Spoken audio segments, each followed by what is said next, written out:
से मेरे घर कोई आया ना गया, एक मुद्दत से मेरे घर कोई आया ना गया, फोन से हाल ही बस पूछा बुलाया ना गया, एक मुद्दत से मेरे।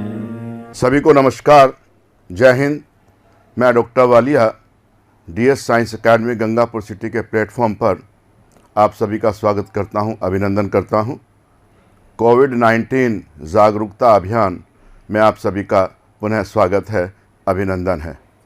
Very warm welcome to all of you in this wonderful session that is awakening programme for this कोविड-19। प्रबुद्ध श्रोताओं, आशा है संकट के इस मुश्किल दौर में जिसका देश 2 वर्षों से सामना कर रहा है, विश्व जिसको झेल रहा है, आप सभी स्वस्थ होंगे, सकुशल होंगे, ऐसी मंगल कामना मेरी है। DS science academy Gangapur city एक सुपरिचित शिक्षण संस्थान, पेस सेटिंग इंस्टीट्यूट, जिसका शैक्षणिक जगत में ख्याति दूर दूर तक है।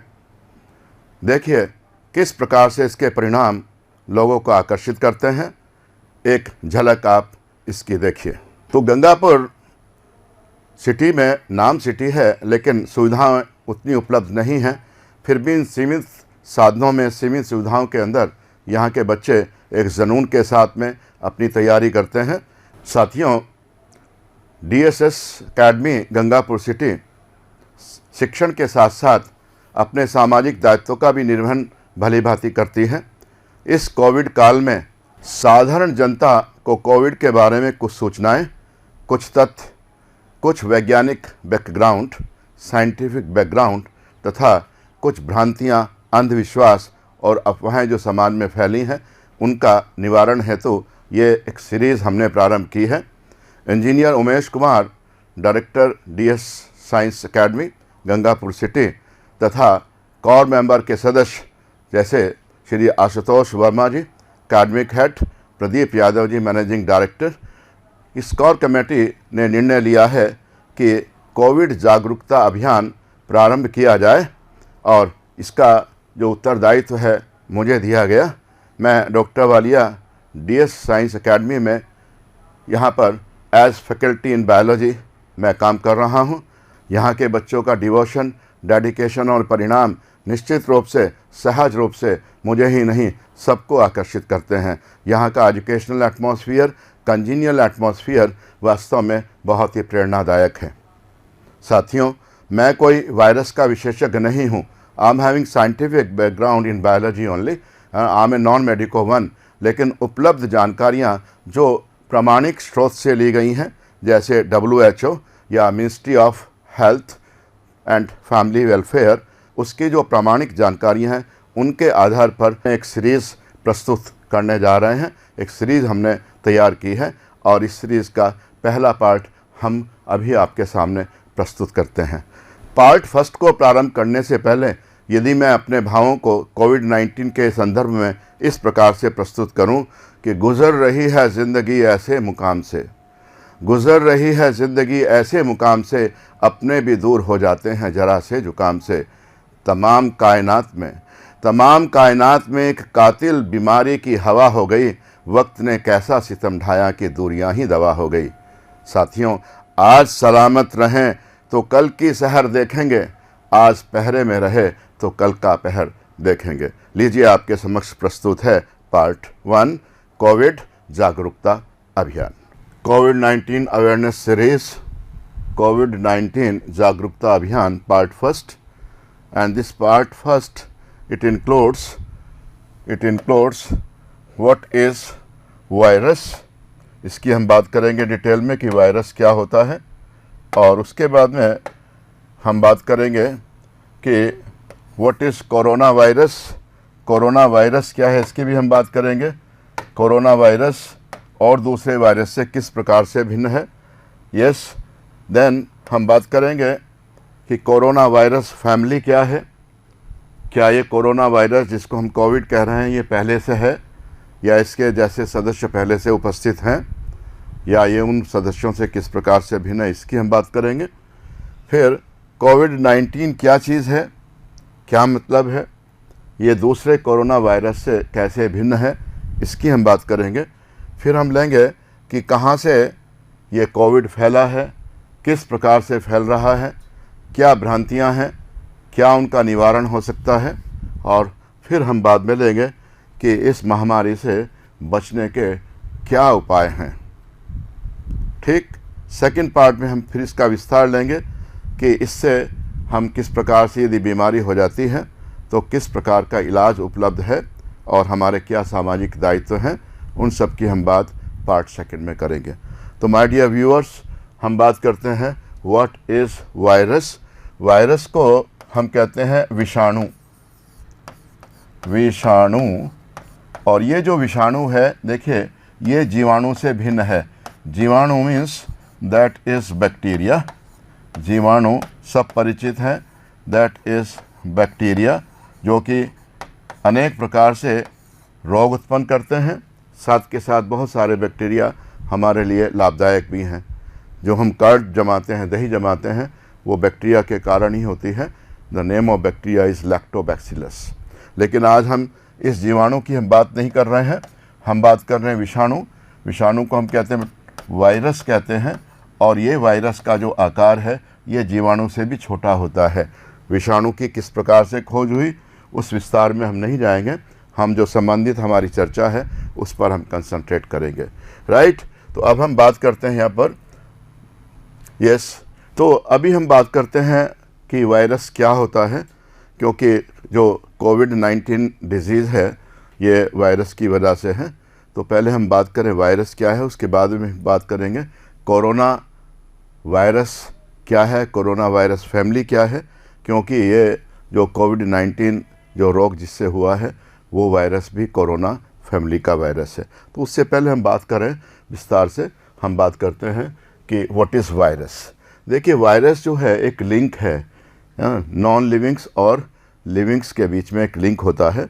मीन्स जब कभी पृथ्वी पर जीवन का विकास, जीवन की उत्पत्ति हुई, तो उत्पत्ति एकदम से जीवन की नहीं हुई। एक ऐसी स्थिति आई, बीच की स्थिति, कि जिसमें कुछ लक्षण निर्जीवों के थे और कुछ लक्षण उसमें सजीवों के उत्पन्न हुए। तो वही जो कड़ी है उस कड़ी को ही हम वायरस कहते हैं। और ये वायरस जो है, इस प्रकार से हम कहेंगे कि virus is a link between, that is, ये एक प्रकार की संयोजक कड़ी है। वायरस जो है एक प्रकार की संयोजक कड़ी है। किसके बीच में? संयोजक कड़ी है। इसका हम बात कर रहे हैं लिविंग्स के और नॉन लिविंग्स के बीच में, यानी जो नॉन लिविंग्स हैं उनके बीच में और लिविंग्स के बीच में ये एक कड़ी है। नॉन लिविंग्स एंड लिविंग्स के बीच में वायरस एक कड़ी है। लेकिन इससे पहले कि हम इसका वर्णन करें कि ये किस प्रकार से हम इसको कहेंगे कड़ी, कि ये एक प्रकार की कड़ी है, तो हम यहाँ थोड़ी सी बात, इससे पहले मैं बहुत संक्षेप में आपको एक बात यहाँ पर बताना चाहूँगा। वो बात यह है कि वायरस एक्चुअली इसका संरचना क्या होती है। वायरस बहुत ही एक सरल प्रकार की संरचना है। इसमें चारों तरफ एक प्रोटीन का खोल होता है। दिस इज़ प्रोटीन एनवलप होती है।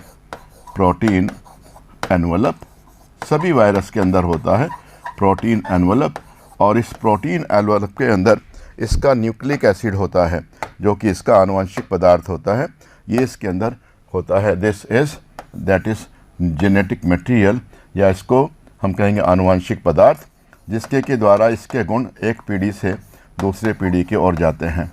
यह है आनुवंशिक पदार्थ। यहाँ बहुत अच्छी बात याद रखने की है, आनुवंशिक पदार्थ वायरस में डीएनए या आरएनए दोनों में से कोई भी होता है, जबकि अन्य जीवों में क्या होता है, आनुवंशिक पदार्थ केवल डीएनए होता है। और अन्य जीवों में क्या होता है, मीन्स जीवों के अंदर हम बैक्टीरिया की बात करें, उनमें डीएनए और आरएनए दोनों पाया जाता है और डीएनए आनुवंशिक पदार्थ होता है।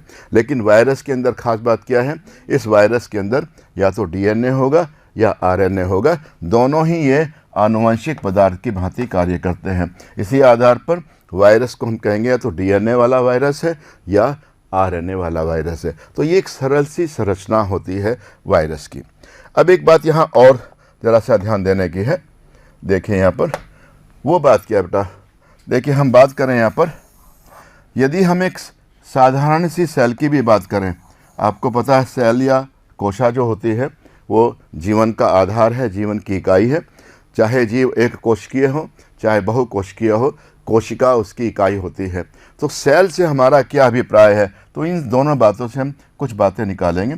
देखिए सेल जो है, एक जो प्रारूपिक कोशा होती है, टिपिकल सेल होती है, उसमें यहाँ एक ये प्लाज्मा मेम्ब्रेन होगी, एक लिमिटिंग मेम्ब्रेन होती है।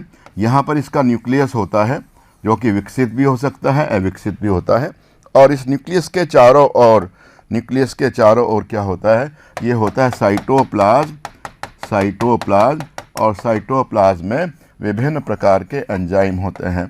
ये हुआ देखिए साइटोप्लाज्म, और साइटोप्लाज्म में विभिन्न प्रकार के यहाँ एंजाइम होते हैं, विभिन्न प्रकार के एंजाइम। इस साइटोप्लाज्म में ऑर्गेनेलीज जो हैं, जिनके जो विभिन्न प्रकार के कार्य कर सकते हैं। ऑर्गेनेलीज हो भी सकते हैं और नहीं भी हो सकते हैं। जैसे बैक्टीरिया होता है, उसमें ऑर्गेनेलीज नहीं होते हैं। जो यूकैरियोटिक सेल होती हैं, विकसित कोशिका होती है, उसमें ऑर्गेनेली होते हैं। छोड़िए इन सब बातों को। ये जो साइटोप्लाज्म के अंदर जितने एंजाइम्स होते हैं, तो इस सेल के अंदर मेटाबॉलिक एक्टिविटी होती है। मेटाबॉलिक एक्टिविटी, इसमें बहुत सारे प्रकार की रासायनिक क्रियाएं होती रहती हैं। मेटाबॉलिक, इसमें रिएक्शंस चलती रहती हैं। इस प्रकार से हम देखते हैं कि ये जो सेल है, ये सेल का स्वतंत्र अस्तित्व है। बैक्टीरिया एक सेल का बना है लेकिन सब कार्य करने में सक्षम है। तो बैक्टीरिया एक इंडिपेंडेंट है, उसका स्वतंत्र अस्तित्व है। लेकिन यहाँ हम कंपैरिजन करें कि वायरस जो है, इसका स्वतंत्र अस्तित्व नहीं है, इसमें कुछ भी नहीं है, केवल प्रोटीन है और ये डीएनए या आरएनए है। इस प्रकार से हम कह सकते हैं वायरस क्या हुआ, वायरस केवल क्या हुआ, बोलेंगे? बताइए बेटा, क्या कहेंगे इसको? वायरस जो है केवल ये एक न्यूक्लियो प्रोटीन पार्टिकल है। वायरस इज अ न्यूक्लियो, ये प्रोटीन पार्टिकल है, न्यूक्लियो प्रोटीन का एक कण है, कण मात्र है। ठीक, इसी बात को यदि हम और थोड़ा सा एक्सप्लेन करें, देखिए इसी बात को हम इसको चलिए समराइज़ करेंगे थोड़ा सा। अभी ये बात आपके समझ में आ गई कि वायरस की संरचना क्या है और एक सिंपल से सिंपल जो हमारी सेल होती है उसकी संरचना क्या है। अब हम वायरस की बात करें, इसके क्या नॉन लिविंग कैरेक्टर हैं, बताएंगे आप? क्या नॉन लिविंग कैरेक्टर वायरस के हो सकते हैं बेटा? Yes tell me. देखिए पहली तो बात है, इसको हम नॉन लिविंग क्यों कहते हैं? जैसे हम शुगर के मॉलिक्यूल्स को, चीनी को बोतल में भर करके और उसको हम सालों साल रख सकते हैं, उसके गुणधर्म समाप्त नहीं होते हैं। क्या इसी प्रकार से हम किसी कॉकरोच को, किसी मक्खी को, किसी बैक्टीरिया को किसी बोतल के अंदर बंद कर सकते हैं? कितने दिन जिंदा रहेगा? कुछ घंटों जिंदा रहेगा, कुछ दिन जिंदा रह सकता है, लेकिन असीमित समय के लिए कोई भी जीव जो है उसको हम बंद नहीं कर सकते हैं। ठीक, यानी यदि हम वायरस को, हम इसके क्रिस्टल्स बना लें चीनी की तरह से, इसको जैसे शुगर होती है, शुगर की भांति हम इसको स्टोर कर सकते हैं। इसको स्टोर किया जा सकता है। किसको बेटा? ये हम बात करें किया जा सकता है। वायरस को हम शुगर की भांति इसको स्टोर कर सकते हैं, राइट। दूसरी बात आप देखेगा यहाँ पर कि इस वायरस का स्वतंत्र अस्तित्व नहीं है। किसी जीवित कोशिका के बाहर ये एक मृत कण समान है, इसका स्वतंत्र अस्तित्व का इसके अंदर अभाव होता है। हम इस बात को कहेंगे यस, स्वतंत्र अस्तित्व का अभाव है। यस, दूसरी इंपॉर्टेंट बात है, यह स्वतंत्र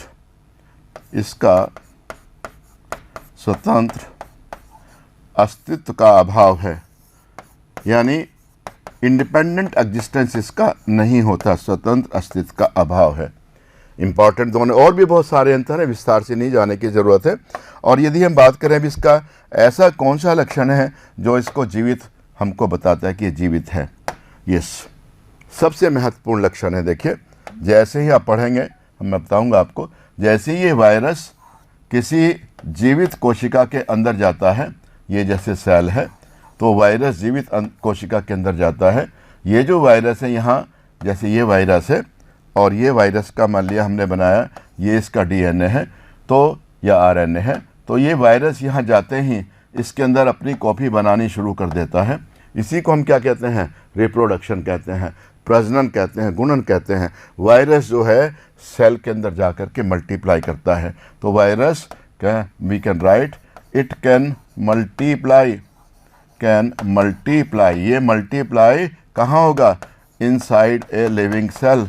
इनसाइड अ लिविंग सेल ये मल्टीप्लाई होता है। इनसाइड ए मल्टीप्लाई होता है लिविंग सेल के अंदर। मल्टीप्लाई लिविंग सेल के अंदर होता है, ये ध्यान आप रखेंगे। तो ये जो है इसका जो गुण है, ये इसको कहता है कि ये है लिविंग है। इसी प्रकार से जैसे कि जीवित कोशिका के म्यूटेशन होता रहता है, परिवर्तन होता रहता है, इसके अंदर भी परिवर्तन होता रहता है। परिवर्तन या जिसको हम कहेंगे म्यूटेशन, परिवर्तन या इसके अंदर म्यूटेशन होता रहता है। परिवर्तन या म्यूटेशन, तो ये दो लक्षण इसको बताते हैं कि ये लिविंग है। तो कुछ इसकी प्रॉपर्टी वायरस की, ये बोलिएगा, ये नॉन लिविंग से मिलते जुलती हैं, कुछ प्रॉपर्टीज़ की लिविंग से मिलती जुलती हैं। इसलिए इसको हम क्या कहते हैं? ये जो है एक संयोजक कड़ी है, या ये एक लिंक है in between livings and non livings. बात क्लियर होगी। अब इसी बात को हम इस तरह से यदि कहें, यस, अब देखेंगे इस बात को थोड़ी सी हम और इसमें डिफाइन करते हैं। देखिएगा बात को कि अब वायरस को मैं बताइए इसको जीवित कहूँ या अजीवित कहूँ? मैं तो इसको अजीवित कहता हूँ, लेकिन अजीवित कहता हूँ तो इसकी संरचना अजीवित के मुकाबले तो बहुत जटिल होती है। इसको अजीवित हम नहीं कह सकते। इसी प्रकार से यदि कुछ लोग कहते हैं कि हम जीवित की बजाय, हम इसको अजीवित की बजाय हम जीवित कहते हैं, that this is living one, तो लिविंग जो सेल होती है उसके मुकाबले इसकी संरचना बहुत ही सरल होती है। बहुत ही शानदार स्टेटमेंट है। देखिए क्या हम इसको कह रहे हैं? That is virus, yes, virus cannot be said as non-living। हम इसको नॉन लिविंग क्यों नहीं कह सकते? cannot be said as living because, बोलो, because its structure is complicated। Structure is complicated as compared to non living. Non living में तो ऐसा स्ट्रक्चर नहीं होता कि प्रोटीन भी हो और डीएनए भी होता है, इसलिए इसको हम नॉन लिविंग नहीं कह सकते कि नॉन लिविंग की अपेक्षा इसकी संरचना जटिल होती है। एंड इसी तरह से हम बात कहें दूसरी बात क्या कह सकते हैं बताइए? यस, दूसरी बात हम इसकी कह सकते हैं, यस, दैट वायरस को हम, यस, वायरस को जीवित नहीं कहा जा सकता। वायरस को जीवित नहीं कहा जा सकता। क्यों नहीं कह सकते इसको जीवित? क्योंकि इसकी जो संरचना है जो जीवित कोशिका की अपेक्षा बहुत सरल है। क्योंकि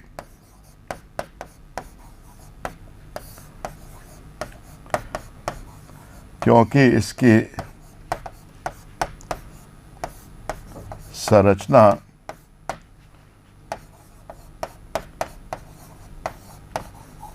कोशिका की अपेक्षा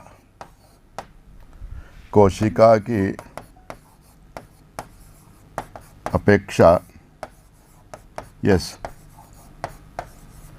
अत्यधिक सरल है। तो can we start our talk from here? You know what you mean by virus? Virus का अर्थ होता है एक निर्जीव और जीवितों के बीच में प्रकृति ने एक कड़ी बनाई, एक लिंक बनाया, जिसके कुछ लक्षण जो हैं वो निर्जीवों से मिलते जुलते थे, कुछ लक्षण जो उसके जीवों से मिलते जुलते थे। और इसी प्रकार से वायरस को ना हम निर्जीव कह सकते हैं ना हम सजीव कहते हैं। सजीव की अपेक्षा इसकी संरचना बहुत सरल और निर्जीवों की अपेक्षा इसकी संरचना बहुत ही जटिल होती है। तो ये हम वायरस की बात हमने किया है। अब हम आगे चलेंगे कि कोरोना वायरस क्या होता है, और कोरोना वायरस में फिर हम बात करेंगे विभिन्न प्रकार के कोरोना वायरस फैमिली की बात करेंगे। लास्ट में हम उस वायरस की बात करेंगे जिसके कारण कोविड-19 रोग उत्पन्न हुआ। Right, yes. अब बात करते हैं कि कोरोना वायरस क्या चीज़ है। Yes, corona virus. कोरोना क्या अभिप्राय है। देखिए, कोरोना वायरस को मैं आप बता देता हूँ। कोरोना का जो शाब्दिक अर्थ है, कोरोना का शाब्दिक अर्थ है जिसको हम कहते हैं, जैसे रथ होता है, जैसे हम मुकुट लगा लेते हैं, जैसे हम इस प्रकार से ये आपने देखा है, जो स्पेशली नागाज होते हैं जब डांस करते हैं तो अपने सिर के अंदर इस तरह से नुकीली लकड़ियों का एक ताज बना लेते हैं। जैसे ये मैंने लगाया है, इसको हम कहते हैं ताज, इसको हम कहते हैं मुकुट। इसी का नाम है कोरोना। कोरोना मीन्स ताज, कोरोना मीन्स मुकुट। ठीक, तो कुछ वायरस ऐसे होते हैं जो ताज युक्त होते हैं। जैसे ये मैं आप बताता हूँ यहाँ पर, जैसे ये मैंने एक वायरस यहाँ पर बनाया, जैसे ये एक वायरस है। तो ये वायरस मैंने आपको बताया था, एक प्रोटीन कवर होगा अंदर। इस प्रोटीन कवर के अंदर क्या होगा साहब, ये है न्यूक्लिक एसिड हो गया। देखिए, इस वायरस की जिसकी हम बात कर रहे हैं वो इम्पॉर्टेंट है। यूजुअली जो हम वायरस जैसे कोरोना वायरस की बात कर रहे हैं, यहाँ पर जो न्यूक्लिक एसिड होता है, न्यूक्लिक एसिड जो है इस वायरस के अंदर वो आरएनए होता है, सिंगल स्ट्रैंडेड आरएनए होता है। स्ट्रैंडेड का मतलब होता है जैसे ये सिंगल स्ट्रैंड है और ये इसके अंदर इसका संरचना है, इस तरह का वायरस होता है। डबल स्ट्रैंडेड से हमारा अभिप्राय होता है जब इस प्रकार के दो स्ट्रैंड होते हैं। इसके अंदर डबल स्ट्रैंडेड नहीं होता है, इसके अंदर क्या होता है, सिंगल स्ट्रैंडेड आरएनए होता है। तो ये हम कोरोना वायरस की बात कर रहे हैं, इसके अंदर ये हो गया सिंगल स्ट्रैंडेड आरएनए। और देखिए ये क्या चीज़ हो गई भाई, यहाँ पर बताइए, ये हो गया प्रोटीन, ये आरएनए हो गया, और ये हो गया यहाँ पर दिस इज़ प्रोटीन, ये एनवलप हो गया, प्रोटीन एनवलप। प्रोटीन का आवरण इसके ऊपर हो जाता है, प्रोटीन एनवलप। अब आप कहेंगे ये तो पहले वाला वायरस जैसा ही है। हाँ, उसी जैसा है, बेसिक संरचना वही है, लेकिन यहाँ आप देखेंगे इसके ऊपर क्या होता है, इसके ऊपर इस प्रकार के यहाँ पर स्पाइक्स होते हैं। देखिए यहाँ पर इस प्रकार के स्पाइक्स होते हैं ये, और ये स्पाइक्स इसको ये ताजदार बनाते हैं। ये इसका वायरस का कोरोना है, ये इस वायरस का कोरोना है ये। तो ये जो प्रोटीन स्पाइक्स हैं, प्रोटीन जो स्पाइक्स हैं, इन स्पाइक्स की उपस्थिति के कारण ही हम इस वायरस को कोरोना वायरस कहते हैं, यानी ताजयुक्त हम इसको वायरस कहते हैं। बात क्लियर हो गई।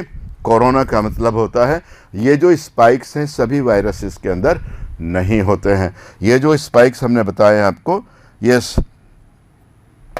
ये जो स्पाइक्स हैं, ये स्पाइक्स विशेष होते हैं, और ये स्पाइक्स जो हैं ये जिन वायरसेस के अंदर होते हैं उन वायरसेस को हम कहते हैं क्या, कोरोना वायरस कहते हैं।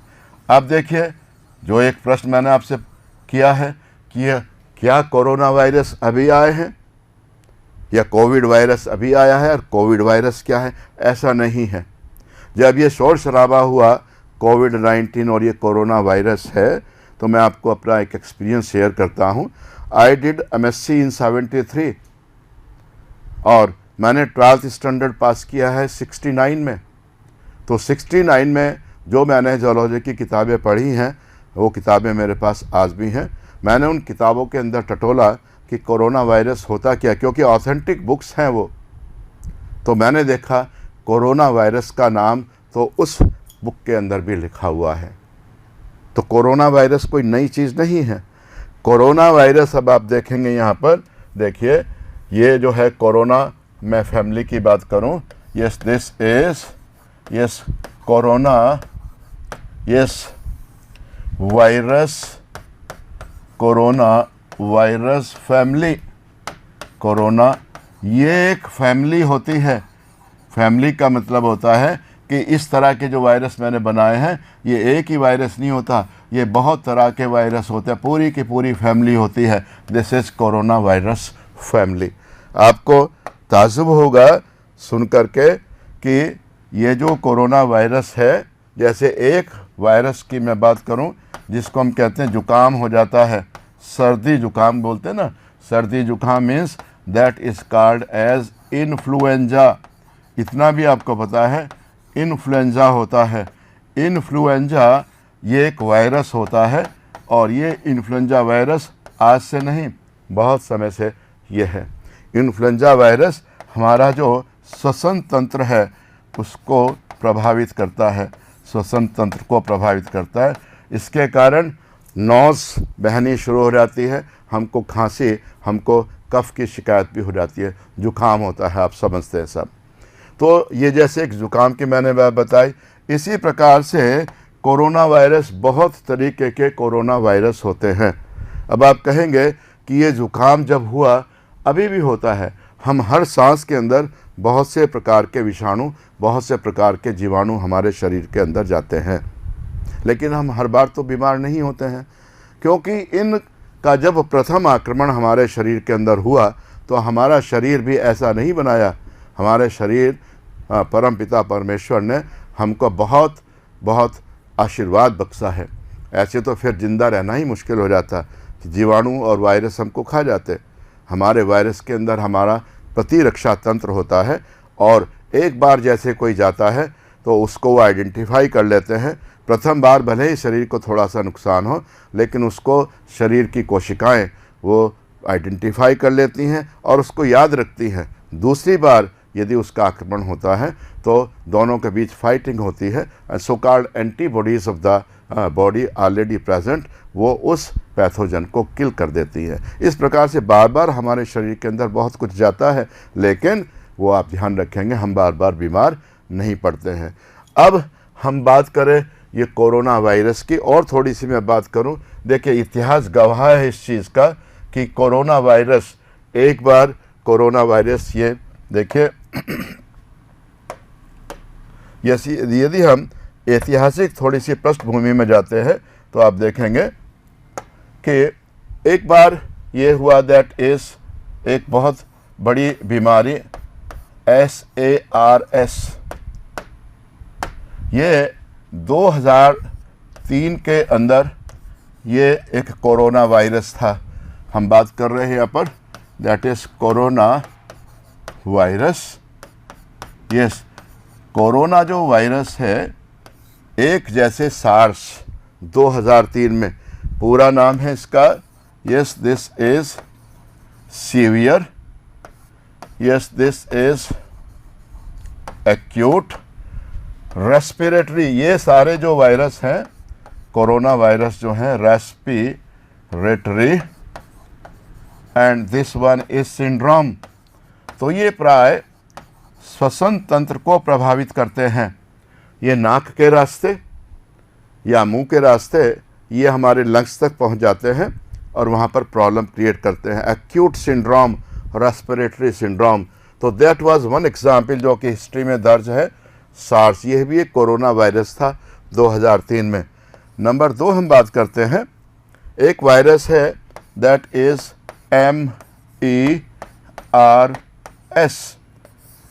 ये वायरस भी, इसका पूरा नाम हो जाएगा उसी तरीके से, देखिए, दिस इज मिडिल ईस्ट।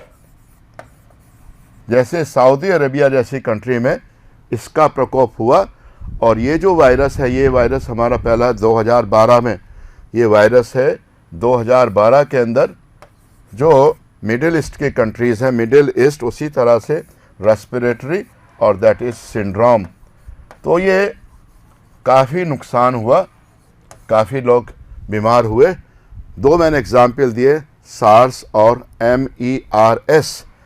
अच्छी बात यह है कि मैं भी आपको दिखाता हूँ स्लाइड से कि ये जो दोनों वायरस हैं, ये जो दोनों वायरस का हमने जिक्र किया है अभी, इन दोनों वायरस का देखिएगा, इन दोनों वायरस के हमको सोर्स पता हैं।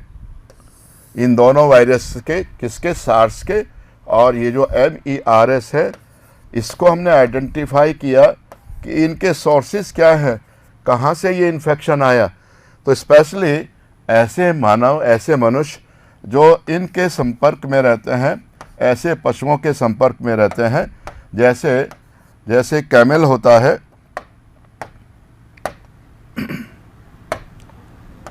जैसे कैमल है, या जैसे बैट होता है, चमगादड़ होता है, या कुछ डोमेस्टिक जैसे कैट्स होती हैं, तो इन जो जानवर होते हैं, ऐसे जो पशु हैं जो ह्यूमन इनके संपर्क में रहते हैं, तो ऐसा ऑथेंटिक प्रमाण है कि इन जानवरों से मनुष्य के अंदर ये वायरस फैला। राइट, इनके सोर्सेस तो पता हैं। अब हम बात करते हैं, देखिए कि अब हमारा जिस पर हम बात करते हैं कि ये कोविड क्या है, कोविड जिससे हमारा कंसर्न है, और इसको हम लिखते हैं कोविड-19। देखिए कोविड-19 भी ये उसी फैमिली का सदस्य है। आप देख रहे हैं, दूसरा सदस्य, ये तीसरा सदस्य है। कोविड-19 भी इसी कोरोना फैमिली का सदस्य है। अब आप कहेंगे इसका नाम कोविड से क्या अभिप्राय है? प्राय हमको नहीं, इस बात पर हम ध्यान देते हैं कि कोविड का अभिप्राय क्या है। देखें यहाँ पर कोविड का अभिप्राय है, yes, this is co means this stands for corona, co stands for corona, that is VI stands for, that is virus, corona virus, और D stands for, ये होता है that is disease, right, disease, corona virus, that will be corona virus disease। तो इसकी हम बात कर रहे हैं, कोरोना वायरस डिजीज, इसलिए इसको हम शॉर्ट में बोलते हैं that is कोरोना वायरस कोविड-19, क्योंकि ये दिसंबर 19 के अंदर ये चाइना की जो वुहान सिटी है वहाँ पर सबसे प्रथम इसको देखा गया, इसलिए ये डेट इम्पॉर्टेंट हो गई, इतिहास में दर्ज हो गई है। इसको हम कहते हैं कोविड-19, कोविड-19 इसलिए इसका नाम पड़ा। अब एक बात यहाँ इंटरेस्टिंग ये है, देखिए थोड़ा सा ध्यान देंगे आप यहाँ पर, जैसे सभी को पता है इस बात का, बिल्कुल पता होगा, मुझे उम्मीद है कि एक और बड़ा पॉपुलर वायरस है, वायरस का नाम है HIV। यह है वायरस पैथोजन, पूरा नाम क्या रहेगा? This is human, yes, immunodeficiency, human HIV, human immunodeficiency virus होता है, ये वायरस का नाम है। और ये जो वायरस है, ये वायरस जो रोग उत्पन्न करता है, उस रोग का नाम क्या है हमारा? उस रोग का नाम है AIDS, acquired immune deficiency syndrome. तो इसी प्रकार से, इसी बात पर हम लें तो कोविड तो एक बीमारी का नाम है, कोविड तो ये डिजीज़ हुआ, और ये डिजीज़ जिस वायरस से ये डिजीज़ फैलती है उस वायरस का नाम क्या है भाई? उस वायरस का नाम है सार्स कोविड-2, SARS-CoV-2, ये वायरस का नाम है। जो कोविड फैलाता है उस वायरस का नाम क्या है? This is the name of virus, yes, name of virus. तो मैं अपनी बात में स्पष्ट हूँ। अभी मैंने आपको बताया कि वायरस क्या होता है, फिर मैंने आपको बताया कोरोना क्या होता है, कोरोना वायरस, और फिर मैंने बताया कोरोना वायरस के कुछ और भी प्रकार है जो और शुरू से होता है। अब ये नया कोविड वायरस है। अब ये थोड़ी सी बात यहाँ एक इम्पॉर्टेंट और रह जाती है जिसको कि आप ध्यान देंगे। यस, देखिए, यस, ये जो बात हम कर रहे हैं इसकी बहुत इंटरेस्टिंग है ये बात कि अभी हमको सोर्सेस पता है, लेकिन जो कोविड वायरस है, कोविड जो 19 जो वायरस है, इसके सोर्स के बारे में, ये कहाँ से आया है, इसके सोर्स के बारे में हमको ठीक प्रकार से पता नहीं है। और दूसरा का तो हमको पता है, लेकिन ये जो है, ये इसका सोर्स क्या है इस कोविड वायरस का, कोविड-19 वायरस का हमको नहीं पता है। एक और बात जो हमको उजागर हुई है कि ये कोविड वायरस इतना पैंडेमिक क्यों हुआ, वुहान से शुरू होकर के ये पूरी दुनिया में इतनी तेज़ी से क्यों फैला कि महामारी, और पूरा विश्व इससे बेचैन है, पूरा विश्व इससे त्रस्त है। इस वायरस में क्या खास बात है? इस वायरस में बात यह है, जो खास बात ध्यान देने वाली है, आप देखें यहाँ पर कि ये जो वायरस है, ये वायरस जो है, कोविड वायरस जो है, किस प्रकार से बना, ऐसा लोगों ने, साइंटिस्ट ने बताया कि एक होता है जैसे एनिमल वायरस, एनिमल्स को जो प्रभावित करता है, दूसरा होता है जो ह्यूमन को प्रभावित करता है, मनुष्य को प्रभावित करता है, यह है ह्यूमन वायरस।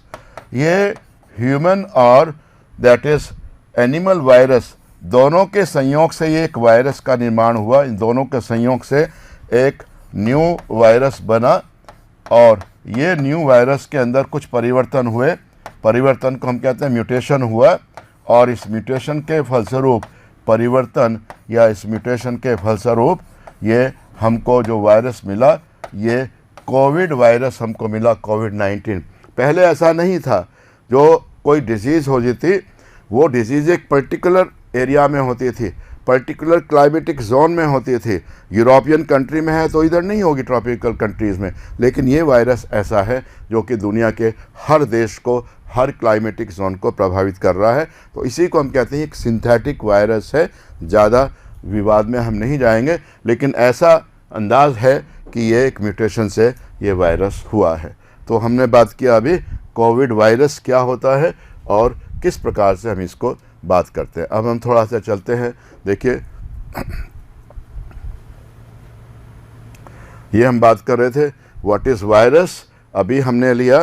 देखिए, इन सारी चीज़ों में हमने बात किया। अभी व्हाट इज़ वायरस को हमने डिफ़ाइन किया, और व्हाट इज़ कोरोना वायरस होता है इसको हमने डिफ़ाइन किया, कोरोना वायरस फैमिली को हमने डिफ़ाइन किया, और कोविड-19 के बारे में थोड़ी सी बात हमने बताई। इसी चीज़ को हम थोड़ा सा आगे लेकर के चलते हैं। देखिए, ये है कोरोना वायरस, आप देख रहे हैं कोरोना वायरस। देखिए, is a common virus family known to cause range of disease. मैंने आपको बताया कोरोना एक वायरस फैमिली है जो कि विभिन्न प्रकार के रोग मनुष्य में उत्पन्न कर रही है। जैसे कॉमन कोल्ड, जो जुकाम होता है, common cold to severe disease pneumonia भी होता है, और निमोनिया तो पीछे रह गया। अब हमारे पास में जो कोविड-19 की जो बीमारी है, सीवियर डिजीज़ हमारे पास में हैं। अब देखिए, इससे थोड़ा सा आगे चलते हैं। What is novel new corona virus, मैंने विस्तार से आपको बताया, आप इसको दोहरा सकते हैं। Virus is a new type of corona virus है that is not previously been found in human.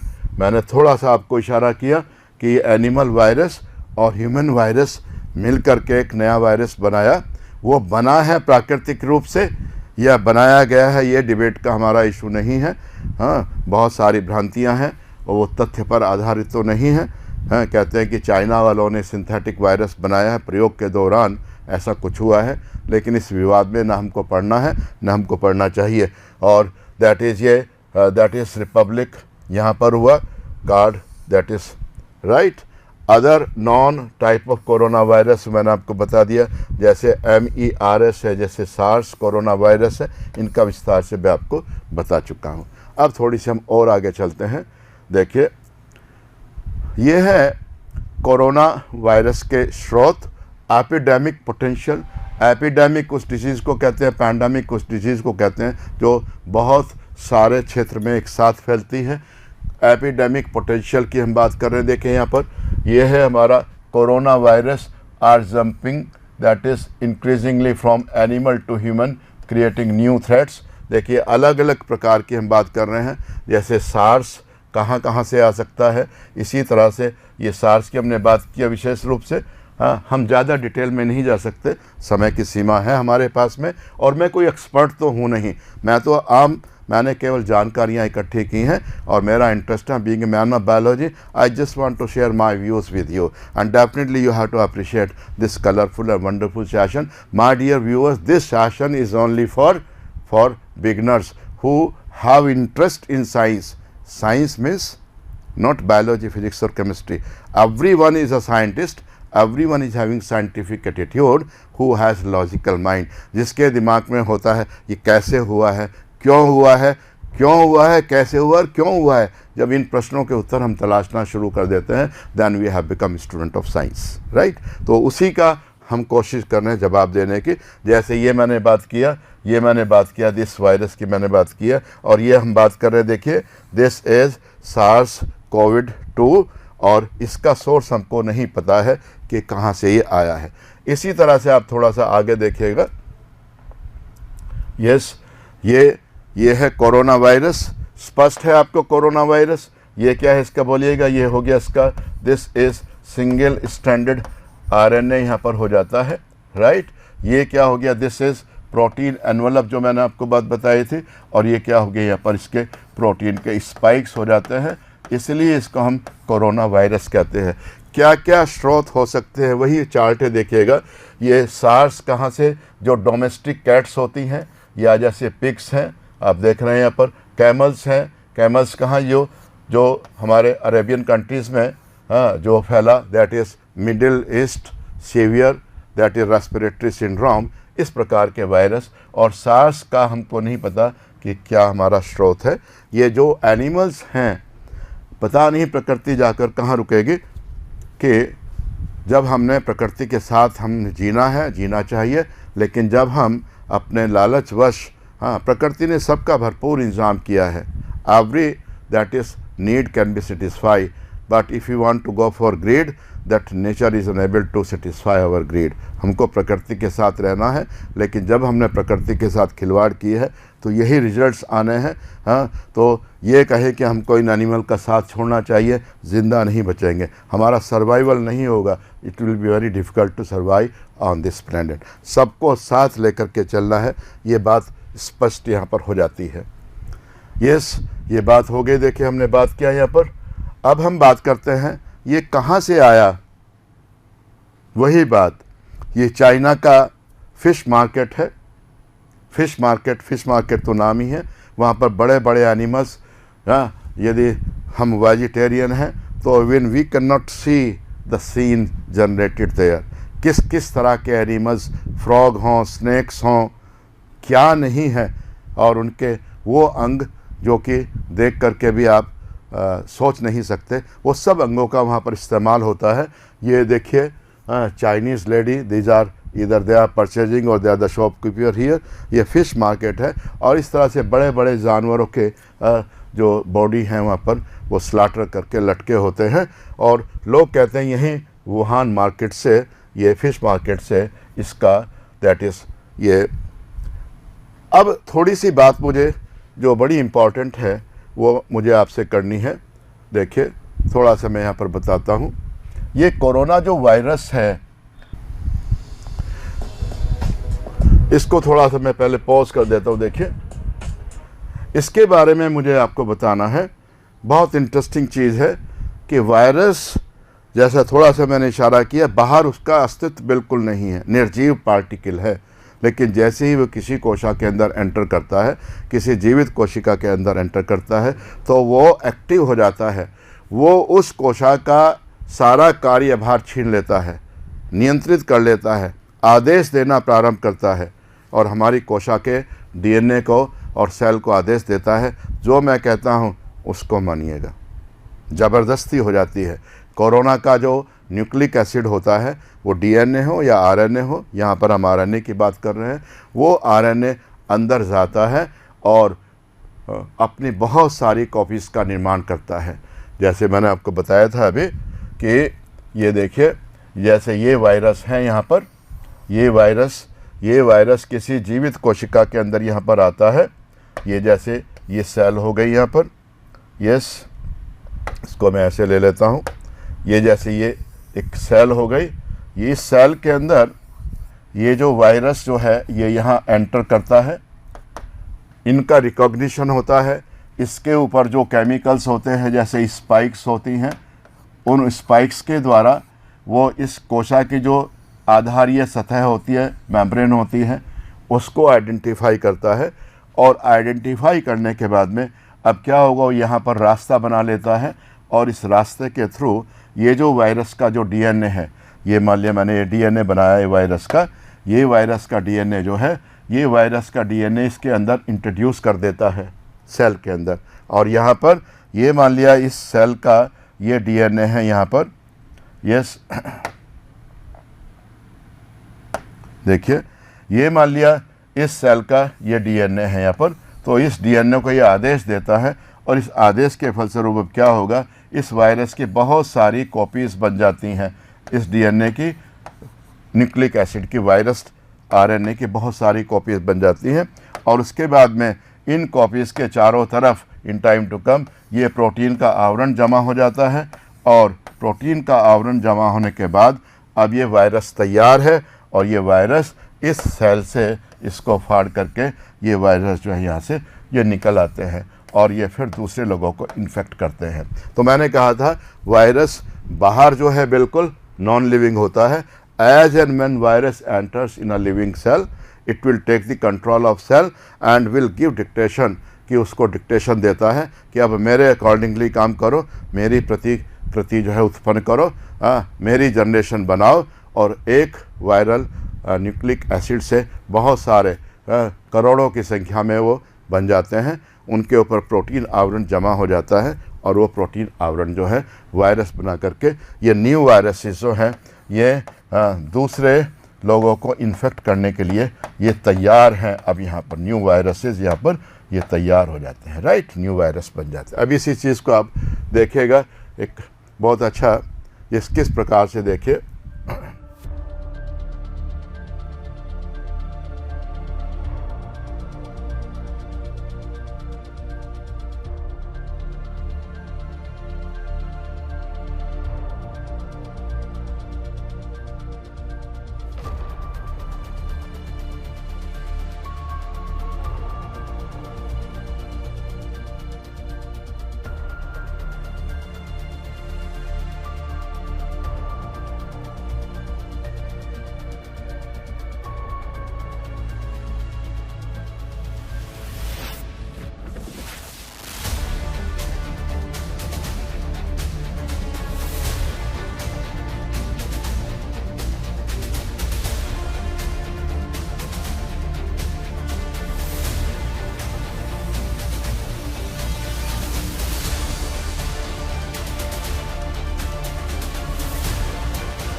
ये सब यहाँ की हम बात कर रहे थे किस प्रकार से वुहान मार्केट से और ये किस प्रकार से कोरोना वायरस मनुष्य के अंदर आता है। अभी आपने देखा कोरोना वायरस या कोविड की हम बात करें, ये मनुष्य के अंदर आ जाता है, उसके जो श्वसन तंत्र हैं, उसके जो लंग्स हैं, फेफड़े हैं, उनकी कोशिकाओं के अंदर जा कर के आक्रमण करता है, वहाँ पर मल्टीप्लाई करता है और मल्टीप्लाई करने के फलस्वरूप हमें श्वसन तंत्र से संबंधित रोग उत्पन्न होता है, खांसी होती है और हमें सांस लेने में तकलीफ़ होती है। अब आप देख रहे हैं जैसे ये व्यक्ति मान लिया पीड़ित है, तो किस प्रकार से हमको बचना है और क्या बार बार हम टीवी पर देख रहे हैं कि 6 फीट की दूरी, मास्क है ज़रूरी, उन सब का अभिप्राय सब पता है आपको। हाँ, मैं केवल आपको साथ शेयर करना चाहता हूँ, उसके कंसोलिडेट फॉर्म में मैं आपके सामने प्रस्तुत कर रहा हूँ। ये देखिए, ये इस तरह से जब हम छींकते हैं तो कितना मिलियंस ऑफ द ड्रॉप्स जो वाटर ड्रॉपलेट्स हैं, और इन वाटर ड्रॉपलेट्स के ऊपर आप देख रहे हैं, ये वाटर ड्रॉपलेट्स के ऊपर यदि हमारी बॉडी के अंदर हम इन्फेक्टेड हैं तो क्या होगा, यहाँ पर इन्फेक्टेड हैं तो आप देखेंगे यहाँ पर यस, इसके साथ में यदि हम इन्फेक्टेड हैं तो ये जो वाटर ड्रॉपलेट्स हैं इनके ऊपर बहुत सारे वायरस को हमने इस प्रकार से वातावरण में फैला दिया है। अब ये क्या होता है इसमें, अभी आप आगे देखेंगे, इसमें देखिए ये एक और फिगर है, ये वायरसेस ड्रॉपलेट्स के ऊपर जा रहे हैं। अब इसको मैं आपको समझाता हूँ कि जो बेसिक फीचर्स हम बार बार देख रहे हैं टीवी के ऊपर, हाँ, उससे क्या अभिप्राय हमारा है। अब ये जो वाटर ड्रॉपलेट्स ये आए हैं इस तरह से, ये जो वाटर ड्रॉपलेट्स हैं आप देखेंगे यहाँ पर, यस, ये वाटर ड्रॉपलेट्स जो हैं ये ऐसे यहाँ से निकलते हैं, तो इनकी प्रकृति क्या होती है, ये वाटर ड्रॉपलेट्स वायरस के साथ साथ में इस प्रकार से ये यहाँ पर ये सेटल डाउन होना प्रारंभ होते हैं, बहुत ज़्यादा दूर तक नहीं जाते हैं, ये इतनी सेटल डाउन यहाँ पर हो जाते हैं इस प्रकार से। तो ये जो दूरी है यहाँ से, ये जो डिस्टेंस है, ये डिस्टेंस होती है, ये 6 फीट की डिस्टेंस मान लिया मैंने ली है, ये 6 फीट की डिस्टेंस यहाँ पर है, राइट। अब यदि कोई व्यक्ति इनके संपर्क में आता है, डायरेक्ट यहाँ पर संपर्क में आता है, तो आपने देखा कि संपर्क में आने पर कोई भी व्यक्ति यदि आप संपर्क में आया यहाँ पर, तो जैसे यहाँ इसका क्षेत्रफल कितना, इसका जो डिस्टेंस है 6 फुट की बजाय यहाँ पर कोई इस तरह से कोई इस प्रकार के एक मनुष्य यहाँ पर संपर्क में आता है, और तो ये डायरेक्ट इसके नाक में, इसके मुंह पर, इसके हाथ पर ये यहाँ आता है, या ये कोई व्यक्ति यहाँ संपर्क में आता है। इस प्रकार से ये जो व्यक्ति यहाँ पर संपर्क में आए हैं, तो संपर्क में आने पर क्या होगा कि ये जो है इनकी बॉडी को सीधे यहाँ पर प्रभावित करेगा, और ये डायरेक्ट जो है इस संक्रमण से प्रभावित हो जाते हैं, राइट। लेकिन यदि ये व्यक्ति अपना डिस्टेंस बना करके रखते हैं, यदि ये यहाँ पर 6 फीट से दूरी पर यहाँ पर स्थित है, तो आप देखेंगे कि ये इस व्यक्ति को प्रभावित संभावनाएं कम हो जाती है, ये इसको प्रत्यक्ष रूप से इसको संक्रमित नहीं कर रहा है। अब बात ये, जब ड्रॉप डाउन होती है यहाँ पर, ये नीचे आकर के सेटल हो जाती हैं, तो अब ये सेटल होने के बाद में यदि यहाँ पर ये वायरस है, तो ये वायरस किस प्रकार से यहाँ पर इस व्यक्ति के संपर्क में जाएगा, उसी को हम कहते हैं कि हम किसी चीज़ को हाथ लगाते हैं, किसी चीज़ से हम हाथ मिलाते हैं, तो ये वायरस जो सेटल डाउन हो गए हैं या किसी सरफेस के ऊपर चिपक गए हैं, यदि इनसे हम हाथों से लेकर के फिर से हम बार बार, हमारी आदत होती है जैसे हम नाक को, आँख को, मुंह को बार बार स्पर्श करते रहते हैं, तो संभावना है कि ये यहाँ से इनके पास आ सकती। इसलिए बार बार आप देख रहे हैं जो आता है कि 6 फीट की दूरी, 6 फीट की दूरी ज़रूरी है यदि हमको इसके संक्रमण से बचना है और इसकी चेन को हमने ब्रेक करना है। अब इसी बात को एक बात और देखिएगा, अब ये यदि हम बात करें आगे, देखिए कैसे हम कर सकते हैं। यही आपने देखा है, एक तरीके इसका ये भी हो सकता है कि यदि देखिए एक व्यक्ति है यहाँ पर, इसी को आप देखें यहाँ पर उसी तरह से, यस, यदि ये व्यक्ति यहाँ पर ये मास्क लगा करके रखता है, इस प्रकार से ये मास्क जो लगा करके रखता है, और ये जो मास्क यहाँ पर लगाया है, ये मास्क जो है इसकी जो ड्रॉपलेट्स हैं उन ड्रॉपलेट्स को बाहर नहीं जाने देगा, और इसके पास में जो व्यक्ति है वो भी व्यक्ति मान लिया यहाँ पर इस प्रकार से ये मास्क लगा करके रखता है, तो वो संक्रमण से बच जाता है, संभावनाएं कम हो जाती हैं। इनका जो पारस्परिक जो संपर्क है, यहाँ से वायरस का इस मनुष्य के पास वायरस जाने की संभावना बहुत कम हो जाती है। इसलिए हम बार बार यहाँ पर क्या कर रहे हैं, ये 6 फीट की दूरी ज़रूरी है, और ये मास्क लगा करके हमको ज़रूरी, आप सब जानते हैं मास्क जितना पॉपुलर हुआ है, जितना कोरोना पॉपुलर शब्द हुआ है, बच्चे से किसी भी वर्ग का हो, संपन्न हो, विपन्न हो, सभी के पास में मास्क ज़रूरी है। यदि हम मास्क लगा करके नहीं निकल रहे, ये हमारा अभियान का पार्ट है, गवर्नमेंट का, मीडिया का योगदान है। यदि हम मास्क लगाए बिना हम घर से बाहर निकलते हैं तो हमें अपराध बोध होता है, होना चाहिए, क्योंकि हमारा सामाजिक दायित्व है कि हम खुद को बचाएं, खुद को सुरक्षित रखें, साथ साथ दूसरों को भी सुरक्षित रखें। तो मास्क का यही रोल है, आप देख रहे हैं यहाँ पर। इससे थोड़ा सा हम आगे चलते हैं, सोशल डिस्टेंसिंग। वही जो बात मैंने आपको अभी बात बताई है कि ये आपने देखा इस तरह के सर्किल्स जो है बड़े पॉपुलर हुए हैं, चाहे किसी मॉल्स में हो, चाहे किसी दुकान पर हो, छोटे से छोटा, यहाँ भी गंगापुर सिटी में भी इवन ए स्मॉल साइज्ड दुकान या कोई पंडित जी जो आपकी समस्याओं का निदान करते हैं, उन्होंने भी अपने ऑफिस के बाहर इस प्रकार के सर्किल बना के रखे हुए हैं। और इन सर्किल द्वारा जो है कि ये कम से कम 6 फीट की दूरी इनकी होनी चाहिए। 6 फीट की दूरी मैंने आपको बता दी है क्यों होनी चाहिए। अब देखिए ये सोशल डिस्टेंसिंग है। इसी प्रकार से कहीं पर भी हो, महिला हो, पुरुष हो, कोई भी वर्ग के लोग हों, 6 फीट की दूरी बना करके इस प्रकार से वो बहुत ज़रूरी है। दूसरी बात जो मैंने आपको बताई वो इम्पॉर्टेंट है। देखिए कुछ इम्पॉर्टेंट बातें शेयर करनी ज़रूरी है आपके साथ में। आप देखेंगे यहाँ पर, जैसे ही ये मान लिया यहाँ से कोई इस प्रकार से इन्फेक्शन जो है, और ये इन्फेक्शन जो है यहाँ से ये ड्रॉपलेट्स जो हैं ये सेटल हो गई हैं, यहाँ पर सेटल हो गई हैं। हाँ, या जैसे ये जा रहा है, ये मान लिया कोई यहाँ पर रेलिंग है, इस तरह से ये कोई रेलिंग है या कोई सरफेस है, उसके ऊपर उसने टच किया है और ये वायरस जो है यहाँ पर, ये इस प्रकार से वायरस यहाँ पर ये आ जाते हैं। अब हमको यदि इसको हम स्पर्श करते हैं तो ये वायरस हमारे हाथों पर आ जाते हैं, या ये जैसे फर्श पर आ गए हैं यहाँ पर, और हम झाड़ू लगाते हैं। इसलिए हमको अपना लाइफ स्टाइल चेंज करने की ज़रूरत है। यदि हमको कोरोना के स्प्रेड से बचना है, हमको हाथ मिलाने से बचना है, बच जाइए। थोड़े दिन हाथ मत मिलाइए, थोड़े दिन हग मत कीजिएगा, थोड़े दिन इस प्रकार के कार्यकलाप मत कीजिएगा जिससे कि इन्फेक्शन एक दूसरे को लगे। इसी प्रकार से रिकमेंडेड है, हम घरों के अंदर हमें लाइफ स्टाइल सफाई की भी बदलनी है।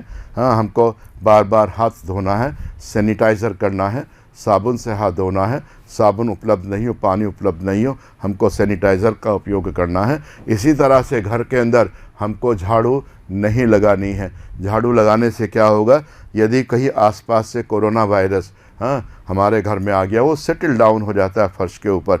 जैसे हम झाड़ू लगाते हैं तो वो कोरोना वायरस हवा में फिर उछल आता है और चांसेज इन्फेक्शन के बढ़ जाते हैं। इसलिए माय डियर व्यूअर्स, रिकमेंडेड क्या है कि हमको मॉपिंग करनी है, हमको गीला पोछा लगाना है, हमको झाड़ू नहीं लगानी है। सूखी धूल में वो वायरस फिर से उड़ करके हमको संक्रमित कर सकते हैं। तो यही बात है, बार बार आपको हैंड वॉश करना है।